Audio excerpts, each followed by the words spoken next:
Hello friends, नमस्कार।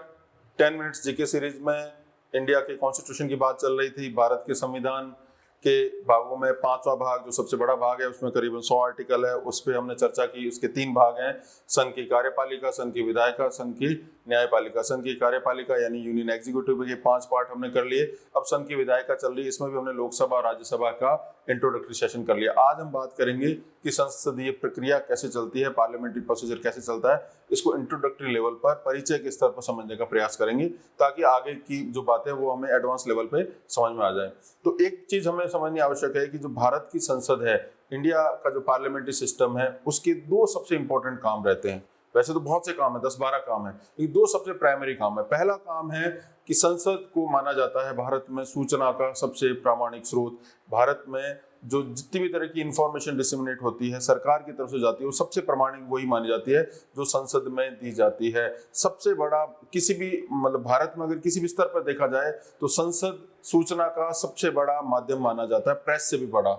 मंत्री खड़ा होकर या मंत्री खड़े होकर जो भी सूचना देंगे या कोई सदस्य भी सूचना देते हैं तो वो सबसे प्रामाणिक, सबसे ऑथेंटिक मानी जाती है। तो सूचना के स्रोत के अलावा दूसरा जो सबसे महत्वपूर्ण काम है वो है, नाम में ही निहित है कि ये विधायिका है। संघ की विधायिका से संसद कहा जाता है, यानी विधायन का कार्य, लेजिस्लेशन की जो प्रक्रिया है। लेजिस्लेशन यानी विधि निर्माण, कानून निर्माण करने की प्रक्रिया। जो कानून निर्मात्री संस्था है भारत में, वो संघीय स्तर पर मानी जाती है संसद, और राज्यों के स्तर पर मानी जाती है विधानसभा।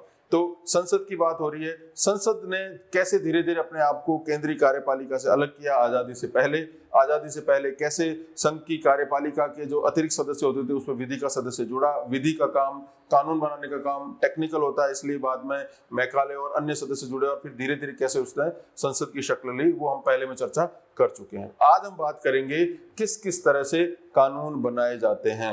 भारत देश में कोई भी कानून बनेगा उसके पीछे जनता का समर्थन होना चाहिए, इसलिए ये कार्य जनता के प्रतिनिधि करते हैं। जनता के प्रतिनिधि प्रत्यक्ष रूप से लोकसभा में है और अप्रत्यक्ष रूप से राज्यों के प्रतिनिधि राज्यसभा में, दोनों मिलके, और राष्ट्रपति महोदय की जो एसेंट के बाद में वो कानून की शक्ल ले लेते हैं। आज उस पर हम चर्चा करेंगे। संविधान के अनुच्छेद 107 से लेके 111 तक, 107 से लेके 111 तक जो अनुच्छेद हैं वो संसद की विधि निर्माण प्रक्रिया से संबंधित है। अब विधि निर्माण से संबंधित कुछ चीजें आपको समझनी पड़ेगी। भारत का जो विधिक ढांचा है, भारत का जो लॉ स्ट्रक्चर है, उसमें सबसे ऊपर जो है सुप्रीम लीगल डॉक्यूमेंट माना जाता है भारत के संविधान को। भारत के संविधान का निर्माण भी संविधान सभा ने किया, जो उस समय की संसद थी। तो वो एक बार बन गया। संविधान जो है आधारभूत सुप्रीम लीगल डॉक्यूमेंट है, जिसमें फंडामेंटल ऑफ गवर्नेंस दे रखे हैं। उससे नीचे जो होते हैं उसे एक्ट कहा जाता है। एक्ट भी संसद में पास किए जाते हैं, विधायिकाओं में पास किए जाते हैं।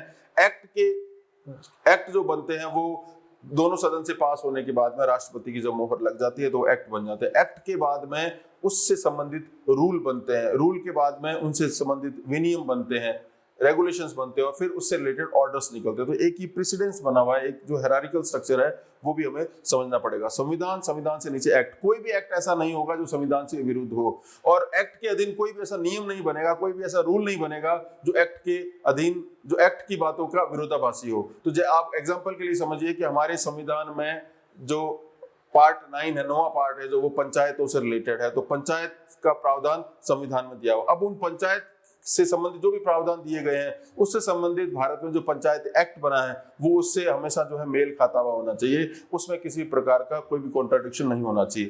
पंचायत अधिनियम के बाद में जो पंचायत रूल बनते हैं, पंचायत नियम बनते हैं, वो एक्ट के अनुरूप होने चाहिए। इस तरह से व्यवस्था चली आई है। तो संविधान बनने के बाद में जो सबसे बड़े कानूनी स्तर के जो महत्व की जो चीजें होती है उन्हें एक्ट कहा जाता है, और एक्ट बनते हैं संसद के अंदर।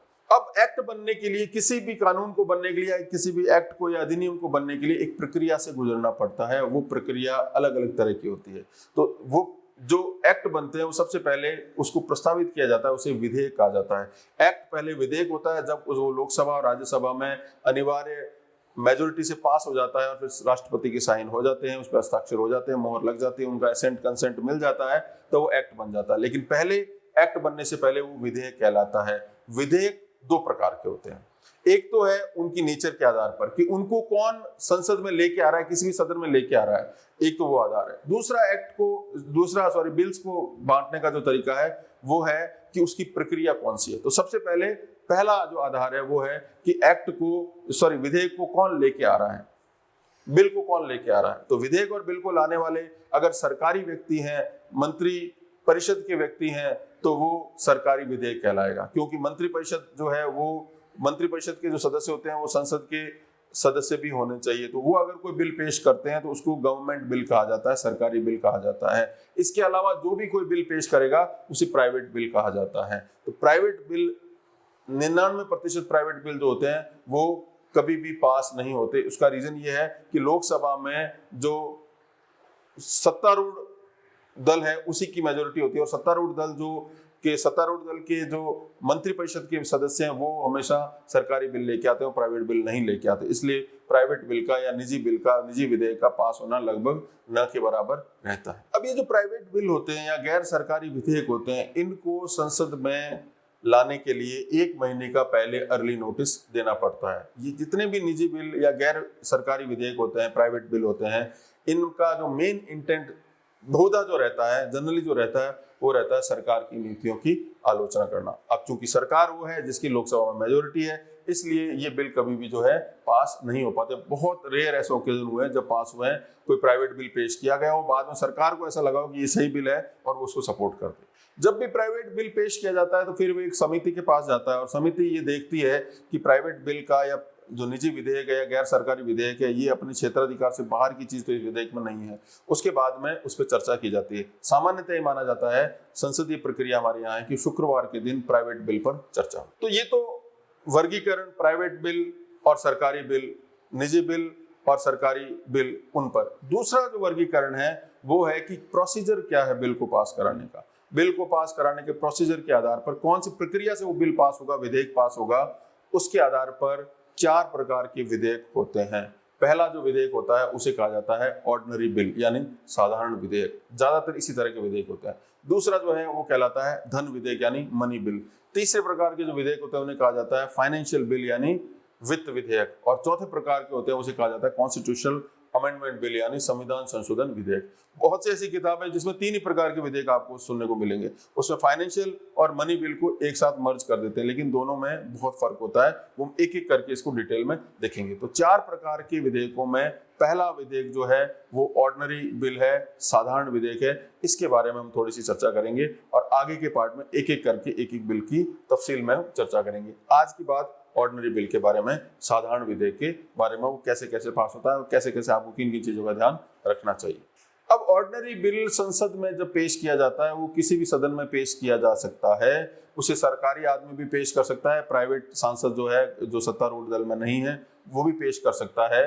इसको कई वाचन से, कई रीडिंग से होकर गुजरना पड़ता है। जो पहला स्टेज जो है साधारण विधेयक का, उसे कहा जाता है फर्स्ट रीडिंग। इसे कहा जाता है प्रथम वाचन। प्रथम वाचन में अगर सरकार का व्यक्ति या सरकार का सदस्य उस बिल को लेके आया है तो वो बताएगा, और अगर प्राइवेट व्यक्ति लेके आया, यानी जो सत्तारूढ़ में नहीं है सांसद, वो लेके आए, तो वो पहले ये बताएंगे कि ये जो बिल पेश किया जा रहा है इसका टाइटल क्या है, इसका शीर्षक क्या है, इसका कंटेंट क्या है, इसका उद्देश्य क्या है। और फिर जो वो बिल पेश किया जाएगा वो रिटर्न में होना चाहिए, उसकी पूरी जो है वो पब्लिश्ड फॉर्म में होना चाहिए, डॉक्यूमेंट फॉर्म में होना चाहिए। जितने भी सदन के सदस्य होते हैं उन सब में वो प्रतियां उसकी बांटी जाती है। इस पर कोई भी चर्चा नहीं होती है, केवल इसकी एक प्रकार की सूचना जो है या एक प्रकार का परिचय जो है वो सदन को दिया जाता है। वो कोई भी सदन हो सकता है, वो लोकसभा भी हो सकता है, वो राज्यसभा भी हो सकता है। अब सदन अगर उसमें अपनी अनुमति दे देता है, उसमें कोई चर्चा नहीं होती, तो फिर वो गजट में छपता है, यानी राजपत्र में फिर वो बिल प्रकाशित होता है। हालांकि ये केवल किताबों में, किताबी बातों में लिखा, सामान्यतः प्रैक्टिकली देखा जाता है वो गजट में छप के ही आता है और सब में वितरित हो जाता है। अब ये फर्स्ट रीडिंग है। फर्स्ट रीडिंग में कोई भी वोटिंग वगैरह नहीं हुई है, केवल इंट्रोडक्शन हुआ, टाइटल बताया गया है, उसकी प्रतियां बांटी गई है, गजट में अगर छप गया है तो गजट के साथ उसको जो है बांट दिया जाता है। अब आ जाती है सेकंड रीडिंग, यानी द्वितीय वाचन। अब जो ये सेकंड रीडिंग है ये फर्दर 3 पार्ट में बंटी हुई है, मतलब सेकंड रीडिंग में 3 पार्ट में ये बिल होके गुजरेगा। फर्स्ट स्टेज यानी पहली अवस्था क्या है? पहली स्टेज है साधारण बहस की अवस्था, साधारण चर्चा होती है। जिस बिल को बांटा जाता है उसके एक एक सेक्शन पर चर्चा की जाती है। अब जब ये सैद्धांतिक चर्चा होती है तो सदन को ये तय करना होता है, पहला कि अगर बहुत इंपॉर्टेंट है बिल तो उस पर अभी चर्चा हो जाए, अगर बहुत इंपॉर्टेंट नहीं है तो इस पर कोई डेट तय कर ली जाएगी, इसको उस दिन पर इस पर चर्चा की जाएगी। विधेयक कोई बहुत इंपॉर्टेंट है तो उसको फिर प्रवर समिति यानी सेलेक्ट कमेटी को सौंप दिया जाए, ये भी ऑप्शन उनके पास में रहता है। कोई ऐसा मैटर है जिसमें ऐसा लगता है कि ये बहुत उच्च स्तर का विषय है, पूरा देश इससे प्रभावित होगा, तो वो ज्वाइंट कमेटी को भी विधेयक कई बार जिसमें लोकसभा राज्यसभा दोनों के सदस्य होते हैं, संयुक्त समिति, उसको भी सौंपा जा सकता है। ये ऑप्शन है उनके पास में। कई दफा ऐसा भी होता है जहां परिपक्व डेमोक्रेसी होती है, वहां पर विधेयक को जनता से राय शुमारी करने के लिए जनता के बीच में बहस का विषय उसको बनाया जाता है कि अखबारों में, मीडिया संस्थानों में, लोगों में आम राय बनाने की कोशिश की जाए कि ऐसा बिल आ रहा है। ये बहुत बड़े बड़े बिल के मामलों में होता है। तो 5 ऑप्शंस रहते हैं फर्स्ट स्टेज के अंदर। सेकेंड रीडिंग की 3 स्टेजेस में, तो पहली स्टेज है उसमें 5 ऑप्शंस रहते हैं सदन के पास में। तुरंत चर्चा करें, डेट डिसाइड करें, समिति को सौंपे, प्रवर समिति को सौंपे, ज्वाइंट कमेटी को सौंपे, या उस पर पब्लिक ओपिनियन ली जाए। फिर सेकेंड रीडिंग का जो सेकेंड स्टेज है उसमें जो है वो समिति की अवस्था बोली जाती है। पहला है सैद्धांतिक चर्चा, दूसरा है कमेटी लेवल पे। कमेटी लेवल पे अगर वो सेलेक्ट कमेटी को दी जाए यानी प्रवर समिति को दी जाए या ज्वाइंट कमेटी को दी जाए तो उस पर चर्चा की जाती है कमेटी के लेवल में, मतलब वो समिति स्तर पर उसका निर्धारण होता है। थर्ड स्टेज है सेकेंड रीडिंग की, वो है स्टेज ऑफ कंसिडरेशन, इस पर विचार किया जाता है। फिर विधेयक आता है सदन में, उसके एक एक पार्ट पर चर्चा होती है, इसी पार्ट में वोटिंग भी करवाई जाती है। अब ये वोटिंग जब होती है उससे पहले ये तय किया जाता है कि बहुत से सदस्य, जब चर्चा उस पर हो रही होती है तो बहुत से सदस्य ऐसे होते हैं जिनको किसी बिल से रिलेटेड, बिल की किसी पार्ट से रिलेटेड, विधेयक की किसी अंश से संबंधित जो है आपत्तियां होती है, वो उसमें संशोधन करना चाहते हैं। तो जो थर्ड स्टेज जो आती है, तृतीय वाचन है, उसमें ये देखा जाता है कि जो जो संशोधन प्रस्तावित किए गए हैं और जिस पर मेंबर्स का सपोर्ट है वो उस बिल में इनकॉर्पोरेट किए जाए या उसमें शामिल किए जाए।